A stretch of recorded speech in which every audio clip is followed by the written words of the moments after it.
So this video here is Danial Salatin's talk at the Homesteaders of America conference. This video was probably an hour long, maybe just a little over that. I got it down to probably like 20 some minutes. It's a pretty long video. There's a lot, he talks about a lot. He basically talks about startup, homesteaders, farm, whatever, startup. From what I remember in editing the video. But one thing he did not mention that I think is important is if you're looking for property and you're found the piece of property that you think you want and you're beside of a farmer that sprays chemicals and whatnot on his crops, you can't, his sprays will drift over on you. I think, I'm not 100% sure on this, but I think to be certified organic, you can't plant within 15 feet of your property line if there's a farmer near you. It's not, he can plant right up next to his property and spray all the crap on it he wants to. But if you want to be organic, you got to be at least 15 feet away, and then they got to test your soil every so often just to make sure that his stuff don't get on you, and if it does, then you got to move in further. So it messes you up. So it messes you up, right? And who knows what all's in them chemicals. We try not to eat a lot of stuff. We do eat it. Everybody does. You have no choice. You starve to death in this country the way you got the food screwed up in this world. At least in the United States. I'm not saying the whole world. The United States is pretty disgusting on what we eat. We do our best to eat healthy. We're not perfect by no means, but we do our best. I'm worse than he is. I preach at her all the time, but yeah. We know we're both bad. It is what it is. She took some notes while we were there. I videoed it. She wrote some notes down. I'm a note taker. Yeah, no, which is great because I'm not a note taker. If I can't capture it on video or memorize it, I forget about it. And you remember a lot of stuff. I try. I'm not as good as I used to be, but so this is a pretty good video. Like I say, he talks about farm startup, property size, location, talks about efficiencies, and she has issues with efficiencies. Yeah, I do. And one of you will have if you're a man and wife or partners, whatever. You'll have efficiencies. Somebody will be better at it than others. Just try to keep your calm. Whenever I try to explain something to her on how to change something, she gets mad at me. I usually just walk off. I don't like to get mad. Her and I have been married for 22 and a half years, and I bet I can count on one hand how many times we actually argued. If it even fills that up. We get along great. We're best friends, or at least I feel that way. Yes, I do too. So, you just gotta keep your cool. Don't say nothing that you're gonna regret. So, he talks about efficiencies and a bunch of other stuff. So just, if you like the video, please like it, subscribe if you're not already. So just watch along. I'm gonna throw in, if you don't mind. Go ahead, throw in whatever you need to. What I've got notes, his couple of things that he said about was being effective, efficient, affordable, and in it to win it, and don't be in it any other way unless you're going all the way for it. Yep. He said if you have different processes, try to simplify your ways to do things, which I'm very bad at that.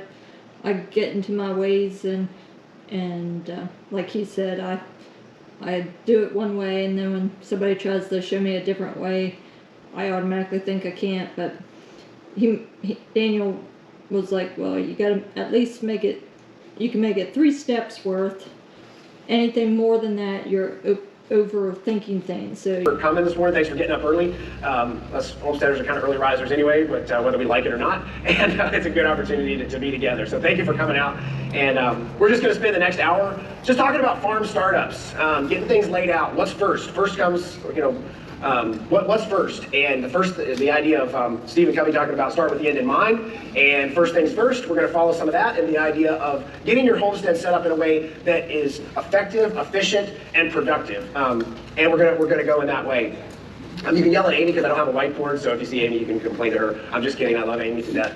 But we did a drawing last year. We're going to probably just do it in our minds this time, but it'll be still fun. I think the important thing, how many of you have bought property in the last 12 to 18 months? Show of hands, 12 to 18 months. Okay, go ahead. And if it's less than 20 acres, keep your hands up, less than 20 acres. Okay, great, here's the key. That's really exciting. Congratulations, by the way. Give yourselves a hand, that's awesome. I know it's a dream. It's probably, for a lot of you, it might have been your life savings. And so again, congratulations, and it's a scary, wonderful ride. Now, one of the things that we like to do, though, is to set you up for success. One of the big trends that was happening before the homesteading that really kicked off, and you got a lot more support and things like that, but anybody who bought something under 20 acres typically lasted, the realtor rule of thumb was that property was going to be back on the market in about 12 to 24 months. Okay, because you said, oh, I want a homestead, I want chickens, I want a cow, I want goats, whatever. You get it, and then in about 12 months, you're like, man, this is really hard. I can't go on vacation anymore. Getting a dog sitter is easy. Getting someone to watch the chickens and milk the goat and let the chickens out every morning is a big deal. And this is no longer as fun as we thought it was going to be. Or we've run out of money and we put it back up on the market. One of the things I want to talk about today is I don't want the realtors to get any more of your money. Okay? They love to see those homesteaders come like, oh boy, here we go. We're going to flip this thing multiple times. And I've seen it. In our community, I've seen the same little 10 to 5 acre homestead be sold multiple times. And it's just, for sale sign out. 4 or 5 years later, for sale sign out, and it's just been sold over and over and over again. I don't say that to discourage you. I say that because that's what we're going to talk about today. I don't want that to happen to you. I want you to be interested. One of our neighbors' properties. This has been years and years ago now, and he had a few cows, and all I had to do was. He was more conventional, but you had to put some corn out for the sheep. I had to check on the geese. He had a big flock of geese. And I had to roll out a couple round bales for his herd of mama cows and some calves. He had about 100 acres. And no big deal. I can do that. As Tom said, I've got pretty good experience with things. I've been in this for a while. I can figure that stuff out. Well, 10 minutes later, this dear neighbor friend of ours is still explaining how to open and sufficiently and adequately close the gate as I move a round bale from where it is into the cows and back out.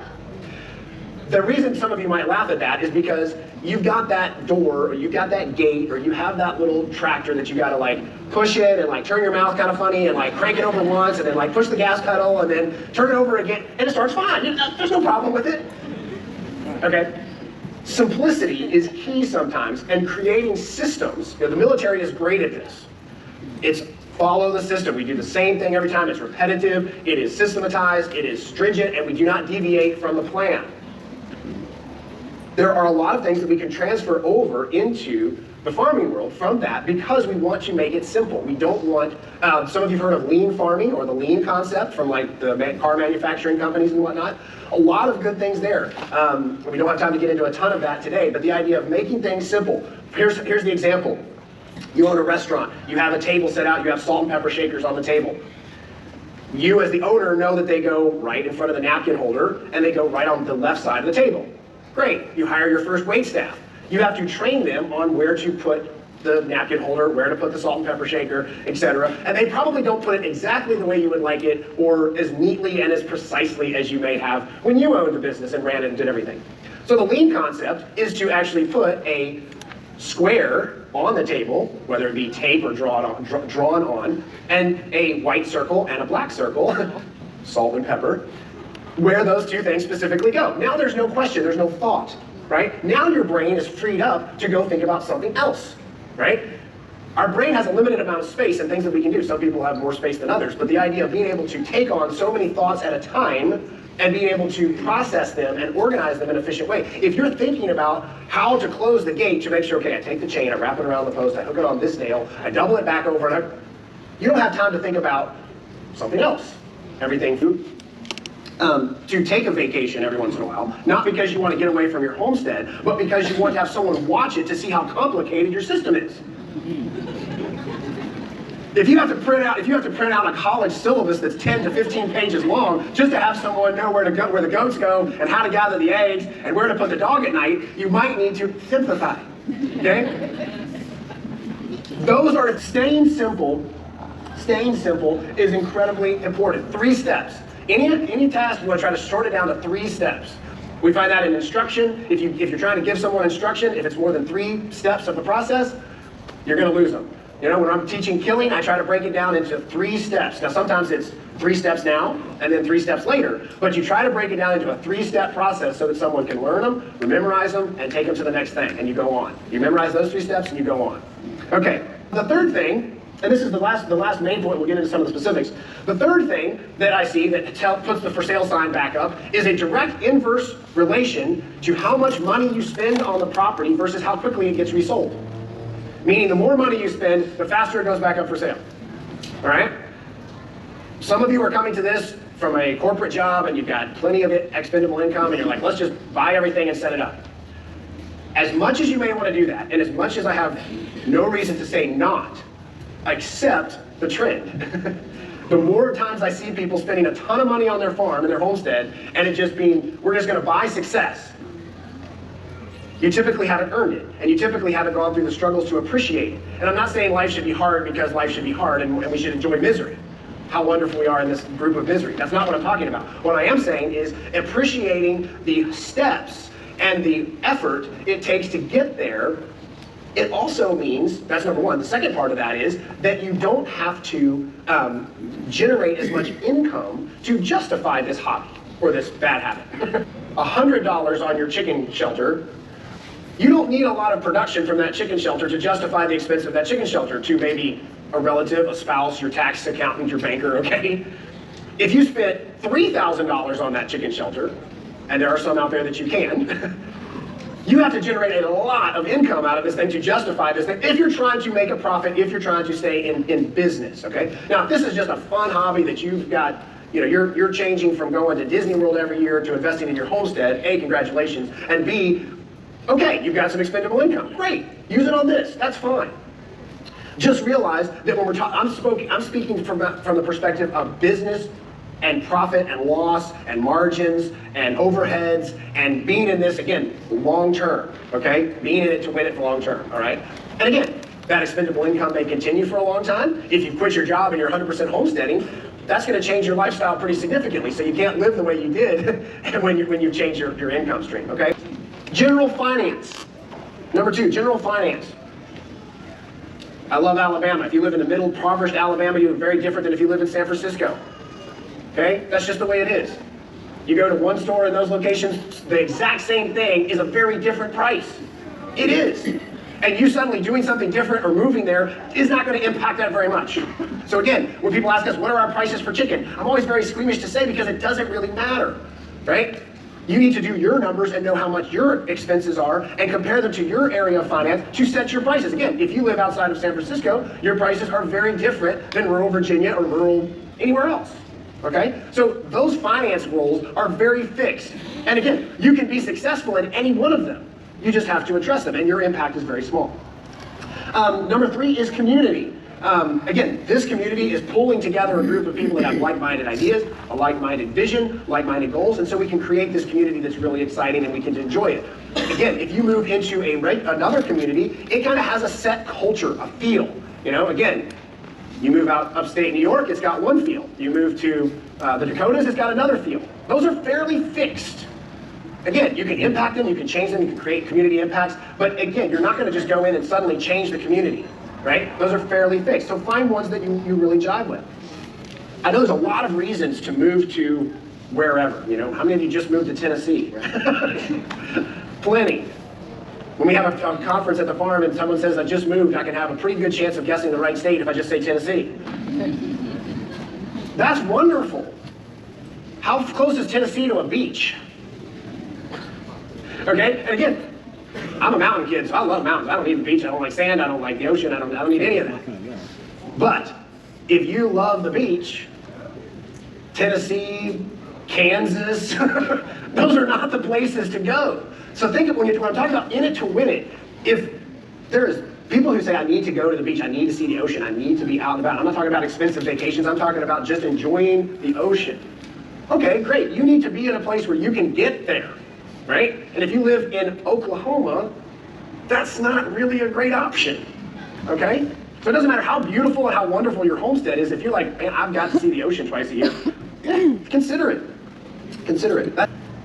this is some of the first things. You brought your homestead, it's 20 acres, all right? The first thing that you can do, it has no house, it has no land, or no land, sorry, it has no buildings, excuse me.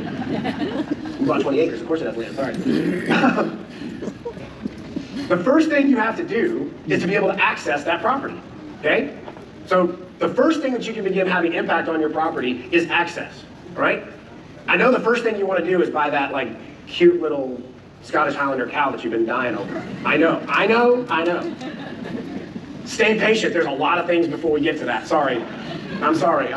But I'm trying to help you, you're gonna win it, you're gonna get in there, you're gonna stay. So number one is that access, or I don't remember what number we're on, but when you start to talk about stuff, it's access. In other words, if you come up there with a realtor and you pull off alongside the road and there is no access off the public road to your property, you have nothing, you can't get there. Right? So the first thing you have to do is talk to your local, we have VDOT here, so your local DOT department, find out how I have to, site distance, can I put up a culvert in, how do I get across there? You gotta get access. And then on into your property, you also have to have access. You have to be able to get to where you want to build your house, or where you want your barn, or access to the back 40, or whatever, because if you can't drive there, walk there, or generally get there, it's wilderness. Access is key. Access is key. Mostly central. You want to be up the central part of the property, typically. There's a lot to be done there. That's where I need the whiteboard to kind of demonstrate some things, but that's okay. And we're working through that. The next thing is water. Okay? You can go multiple days without food. Who likes watching the Alone series? It's kind of fun. I like watching that sometimes. When I'm in hotels, I watched a little bit last night. I'm not gonna lie. But so they can go a long time without food. I mean, what's that one guy at one? He literally got in a sleeping bag and slept for 40 days or whatever. But they can't go very long without water. You've got to have water, okay? And you have to have easily accessible water. We live in the Shenandoah Valley, which is, we're kind of at the northern tip of it right here. As you start going south on 81, you begin getting into the Shenandoah Valley proper. And there were people living in the Shenandoah Valley. There's been people living in the Shenandoah Valley for literally, hundreds and hundreds of years. And you can find, and not only Native Americans, but also Europeans. And when you find the little settlements and stuff, they're always around potable water. Okay? We were digging out a pond on a property we just purchased about 2 or 3 years ago, and we got down about, it was in a valley, of course. We got down about 20 feet. So we're digging down 20 feet through kind of dark muck, and it looked like a lot of erosion, and this sediment had just filled in. Anyway, we're digging in this water area. There was a spring up above it. We're digging down. We're down about 15, 20 feet. And the excavator stopped, called me over, hi, what's wrong? He's like, I just found a sawn board. He found a sawn piece of timber that was down over 20 feet in this. Now, we're like, what is that? So we kind of started investigating a little bit. It looked like someone had tried to develop a spring, or probably did develop the spring years and years ago. It had literally, we had lost that much topsoil through erosion, 15, 20 feet down into this valley, and had covered up this little settlement. Again, so all about finding potable water is what civilization is all about. Right? Had a chance to visit Maui and do a consult. Life is really hard, I know, sorry. I had to go. They said they had to come. I was like, all right, I'm coming. And they have this idea of island mentality, right? And what happens if the boats stop coming? So I said, what happens if the boats stop coming? You live in paradise, for crying out loud. It rains every day. Everything grows. You throw a seed on the ground, it grows. You have wild pigs. You've got fish 100 yards away. What's your problem? I said, Las Vegas has got to worry if the trucks stop coming. If everything shuts down and the wheels fall off of everything, Las Vegas is in a lot bigger trouble than Maui, right?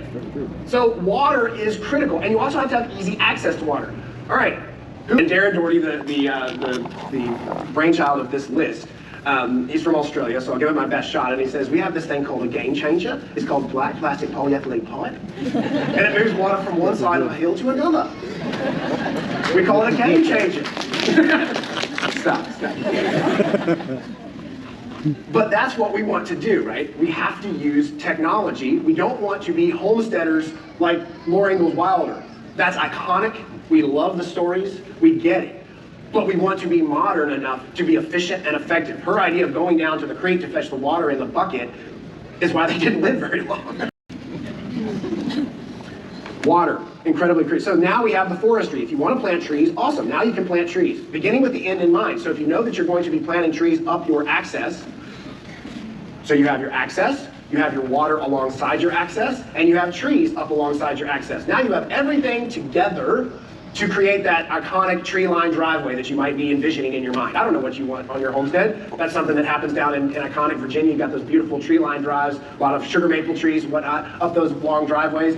And those happen because back in the day, they didn't have to pay taxes, so they just toted water. But for us, we want to be able to water those trees quickly, efficiently, easily, and move them forward. The next law of permanency is buildings.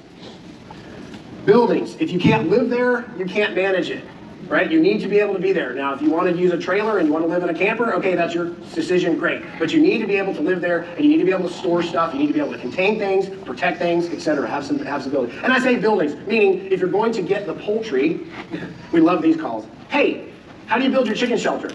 Well, we'll talk about it. We've got a book about it. We can talk about it. You can come and tour about it. You can come and take pictures of it. When do you need it? Well, my chicks are 2 weeks old. Shoot, hold on. Or the best one is, hey, how do I set up my butcher facility? How old are your birds? 5 weeks. Oh boy, all right, we're in tight quarters, okay? Think about that, how that works. Be ready, having your buildings in place. And so when I say buildings, it might just be a portable shelter, right? That could be one of your chicken shelters is a building, it's just portable, right? But having those ready to go before the chickens come, you know, the classic example. When did Noah build the ark? Before the rain, right? Before the rain. What I want you to do is to repeat some of the stories I hear, and that is, and some of the stories I've been a part of myself, is it should hold them. Right? I don't want you to have fence that should hold them. Now, we have, 800 to 900 cows. We have, we raise 500 pigs every year. We have animals out. Don't act like Polyface never has animals out. We do. We had some out yesterday morning. We were trying to get away from the farm, and we were weaning some calves, and the moms decided to jump out and head over to the corral, and that was fine, but then all the rest of them decided to join. So anyway, it happened. But what we want that to be is the exception, not the norm, and your level of risk determines how well you're able to do that. Now, those of you who've been to Polyface know that we are on a major superhighway. That's a joke. We're not. We're on a dirt road with a big river, not a big river, a river that some of you would call a creek in the middle, so that keeps the animals. They got to go through the creek, up the hill, and over to the road. Okay, very low risk. If anybody drives down that road, it's either a tourist or a neighbor. So not a huge risk. If you live next to a 2-lane road where people are doing 65, 70 miles an hour now, you have a very high risk. Okay, having 911 call you is a bad start of your day.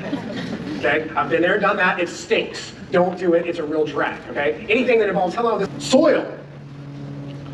Soil is amazing. You say, well, goodness, why wasn't it way up there at the beginning? Soil is incredibly impactable. You can change. So when you're looking down this list, these are things that you can have the biggest, quickest impact on. Okay, think about it. It's going to take you a couple of years, or it's going to take you a couple of months to build a building, potentially a barn, right? That's going to be there for years, maybe generationally. You can go to ancient Europe or Rome or wherever and walk on roads that have been there since the BC period. Okay, access. We can still see roads that are there from the Civil War period, ancient, Revolutionary period. Roads and accesses are very permanent. Once you put one in, you can find it for a long, long time. But again, why is trees lower than access? Because you can plant an apple tree, you can be harvesting apples in 3 years, right? You put that road in, it's there for generations. And the tree's gonna last what? 40 years, maybe? 50 years if you're lucky, right? It's gonna be dead in your lifetime, possibly. Soil. Soil is incredibly impactful. Impactable, not impactful, it's impactful too, but it's impactable, meaning you can have a great impact on your soil. Okay, you've got a garden plot. It's basically rock. Okay, fine. It's rock and clay and hard and yucky and no fertility, and its organic matter is 0.5% and it's terrible. Okay, you can solve that easy. You go get yourself a pickup truck load of mulch or leaves or wood chips or compost or whatever, and you dump it in something the size of this stage, you're gonna have a very different soil in 6 to 12 months. Very different, right? You put on mulch or compost 6 to 12 inches deep, wow, boom, you have totally changed your soil in 6 to 12 months. Very impactful, very changeable, very moldable, right? Soil. Livestock. There we go. We have access, we can get to them. We have water to take care of them. We have a control that we know so. And now we can go get that beautiful, mini Dexter or that lovely little, miniature Jersey, that A2 miniature Jersey that you've been drooling over. You can go get that animal, or those goats or sheep or what have you. Because now, my chicks are coming in a week. My brooder's ready, my water's ready, my shelter is ready, I can drive there with those birds. I can go get the birds when they're fat and ready to go, all right? Think about how much easier this is gonna be. I know you want those fancy breed chickens. I know you wanna go out and take those chicks home from Murray McMurray. I know. Resist the temptation and it will flee from you. Don't do it. Wait until you get this stuff done, because now suddenly, instead of it being, oh my gosh, I don't have time, oh my goodness, we gotta spend the whole weekend doing this, oh my goodness, honey, why haven't you built my chicken shelter yet? It's ready to go. Take the time and try to be patient. Patience, it'll be there. Livestock, get your livestock and enjoy the livestock. Again, livestock is incredibly fleeting. We're down, chickens last, meat birds, 7 weeks, right? Thinking about how the laws of permanency, a meat bird is not very permanent. 7 to 8 weeks and they're done, right? Not very permanent, right? Moving a chicken shelter that's well built, well designed, easy to do, easy. Something that you threw together on a weekend and screwed together some 2x4s because you were in a rush is hard. I've seen them all, believe me. I've seen them. That's the most hilarious thing is we've built a Salatin style chicken shelter. Come and see, okay. 2x4s and steel, the thing weighs about 1,000 pounds. That's not a Salatin style chicken shelter. You can't move that every day. You're gonna kill yourself. And they don't because it's too heavy. Energy of light, how long can you keep this up? Because I want you to be able to keep this up as long as you want and until you can transfer it to someone else, right, in a successful way, right? That's what I really want. I want you to be able to transfer it to someone else in a successful way. And if it's enjoyable and easy and you've done it in sequence, it'll be awesome. And that person that farm sets or homestead sets for you is gonna say, boy, this was really fun. You have all this life going on. You have all these animals going on. Why don't I just, maybe I could do it. Okay? Maybe I could do it. Of course you can. Of course you can, because it's not that hard if we follow our sequences. So just conceptually, think about all farms are perfectly square, right? So we're just gonna think about a square farm. We're gonna say it's 20 acres, and we're gonna say that the person who had it before had heard this talk before, and so they built a driveway right up to the middle. They put the house kind of right in the middle of the property. They drilled a beautiful well, right? That's utopia, of course. Some of you have found that, and good for you. But the idea of knowing how that's gonna go, here's a couple of key things. When you get on that property, you're gonna expand the access. You need to get on back to the back of the property. You wanna get around it. You're gonna fence your driveways. Who likes to get out and open gates every day? That's a pain, right? So we fence our driveways, right? So all of our lanes, all of our accesses have fence on both sides. So you can pull into your house, go to your barn, go check the back 40, whatever, and the cows can be alongside, the sheep can be alongside, whatever, and you're able to just drive to the back, and everything's easy and fine. Whether it be a tractor, a four-wheeler, a walk, a horse, whatever you got, you're going to be able to go there easily without stopping and opening a bunch of gates. The permaculture concept says don't put anything permanent in your farm for the first 12 to 18 months. Anything that has now not moved in that 12 to 18 months become permanent, right? On our farm, we say if it's a road, you drive on the road. If it's not a road, it's pasture. Well, how do you determine if it's a road? Well, if it hasn't grown grass because you've driven on it so much, it's now a road. So when you say you come in, you can spend the best money on landscape design, on full farm design. One of the greatest things I heard one time was a college, instead of putting in sidewalks first, they built the buildings, opened the college, and built the sidewalks after the students had been there for 6 months. Right? How many times you go to a city park or whatever, and you've got these like trails, because people are always cutting through that way. Sidewalk is here, and then there's this little cut-through trail, because everybody's doing that, right? Do that on your farm. You think, oh man, I'm gonna drive from my house to my barn. I'm gonna drive that 3 times a day. I'm gonna make a road there. Actually, you're going from your house to the chickens first and then back to the barn because you want to be efficient. You're going to go to the chickens first, open the nesting boxes or check them or whatever. Then you go to the barn, or you go to the barn and then the chickens and back to your house, right? So drive a little bit, and when it becomes a road, i.e. no grass, then make it a road. That's fine, right? To make it easy. But until you fence out all your givens and fence out these permanent fixtures, your water, your trees, your access, your buildings, that's all simple. I don't have to tell you that. You can look at your own property and say, okay, here's my driveway, here's my buildings, here's my water, here's my trees. I'm gonna fence all that out. Great. Single strand electric, you fence it all out for your cattle, no problem. Now what? Well, now you can begin looking at how big you want your paddocks or how far you want to walk or what have you. And those are key things. Portability is key. Having the cows walk from way down at the bottom all the way up to your barn to get water is making them walk too far. You're gonna create trails. You're going to create impaction. You're going to put them into a place where they're going to put all of their manure and activity up around the barn and not back where they ate, right? And so you're going to want to be able to move around and keep things portable. So and most of you have seen the like red and yellow drinkers or the little black and blue ball drinkers, those things. I get all those. I'm going to plenty of farms who have those, but the problem with those is they're permanent. So you want to be able to move your water system around. Again, I said you want to be how far from your water point? A garden hose width, right? So if I have a water point over here, I have a garden hose distance 365 degrees from that water point. I can put it all sorts of places. I can put it halfway away, a full hose away. I can go this way, I can go that way, right? Those are all key things to give you that flexibility and that portability. You don't just want one water point, you want multiple, right? And so that you can have, if this whole building was the pasture, you can have your water tank up here on the front this time, over on that side the next time, maybe way in the back another time, right? And I'm not saying you have to have water every 10 feet, but you just want to have those flexibilities so that you can move things around. Thinking about where you're not going to put your water system down in the bottom where it's always wet, okay?